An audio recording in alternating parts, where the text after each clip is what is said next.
So yo, what's up mga kabihero? Good morning. Welcome to my channel. Welcome to my YouTube, Facebook channel, Bihero TV. For today's vlog, pupunta tayo sa Liliw, Laguna. Pupunta tayo sa tawagin ay Lupang Dalistis Campsite Private Compound. Then nakapag-ready na rin tayo. Last night, nag-prepare na si Mrs. ng makakain natin. Kung ano yung mga dapat natin dalhin, naisalpak na rin natin sa sakyan. Pero ang checking kasi natin is 1 PM pa. So alis tayo dito siguro mga 10 o'clock. Time check is only 8:30, maaga pa. So nagre-ready kami, baka may makalimutan, kaya kailangan mag-ready ng maaga. So ang travel time natin doon is based on Google is around 2 hours and 24 minutes. So dito tayo dadaan sa Palos Baños, dire-diretso yun sa Route 6, Highway 66, and may kakananan, then yun yung papunta Liliw, Laguna. So samahan nyo kami mga kabihero, tignan natin yung camps na yun. So excited kasi may batis din siya, 5 minutes, 10 minutes walk from campsite. So tara mga kabihero, let's go.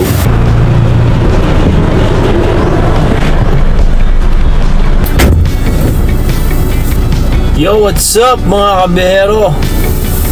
For today's vlog, babiyahin na tayo. Let's go!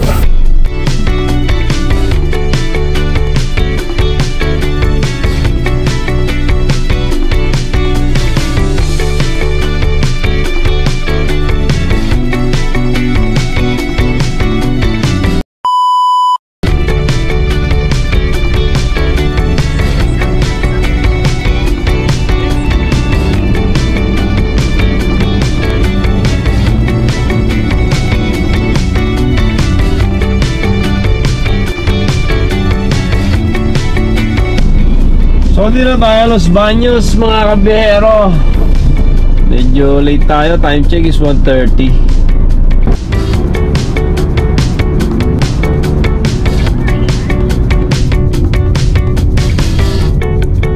So dito tayo sa Kalawan Nag-Arlan Road tayo mga kabihero, let's go. So mahaba-habang baybayin pala tong Nag-Arlan Road. Tingnan tayo sa destination natin sa Liliw, Laguna.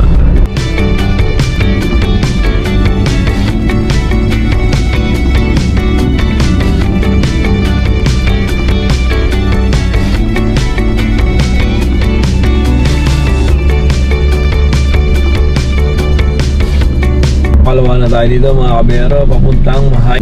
Yan, after natin dito ba, dire-diretso lang yun, then kakanan na tayo Liliw.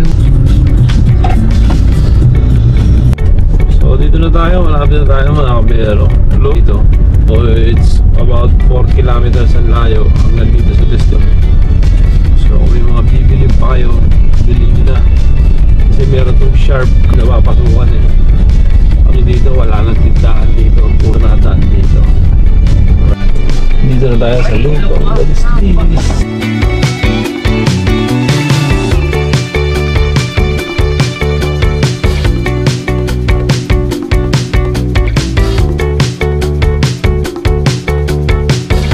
Ito yung kubong 300 lang. Ayan si ate. Yung dito. Night dito. Pwede ka mamili. It's either that one or this. Ito may bonfire station dito. May tindahan.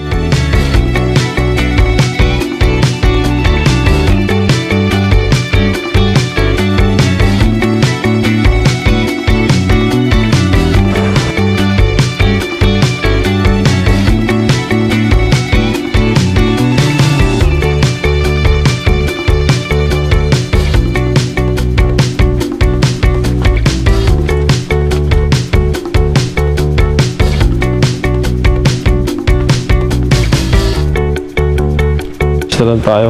Alright. Samahan tayo ni Kuya, punta tayong ilog. Pwede siyang pumasok sa loob. Pero tingin ko dito sa outer kubo, yung kubo talagang ganyan.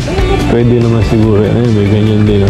Basically, maganda yung ambience ng lugar, malamig. Nakating tayo dito almost 3 o'clock. Time check now is already 3:15 mga kabihero. Dito to sa may Liliw, Laguna, Barangay Kabuyew. Tayo ng Logi Bati. Ayan o. Ayan o. Similar do sa lugar namin. Medyo madumi na. Anong tao kaya sarap tumambay. Yung talagang moment ng tauhan na. Doon. Lapit lang pala dun. Lapit lang pala eh, oh. Oo, ha?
Yung batis, mga kabero.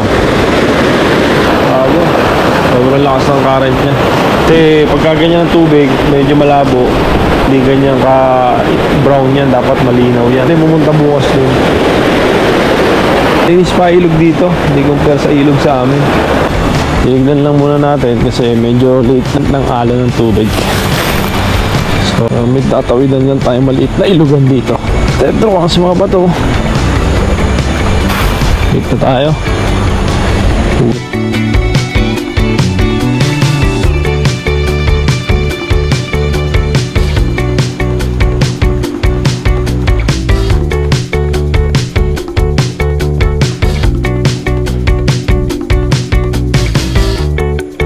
So ito basically kubo ng may-ari ito. Kubo na yan. Kubo na yun is 300 lang yan. Wala kang fan.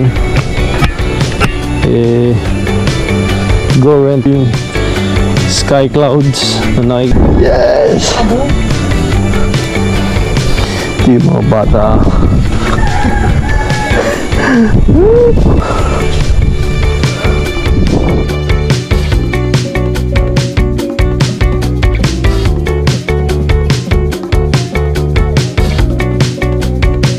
So basically ito yung kubo na nirentahan natin. This costs around 1,500 for overnight stay. Fun lang ang kasama sa kanya, though it's malamig naman. Meron naman siyang ganito mga bintana. Then block naman yung wood screen, hindi naman lalamok. Then sobrang dilim sa labas.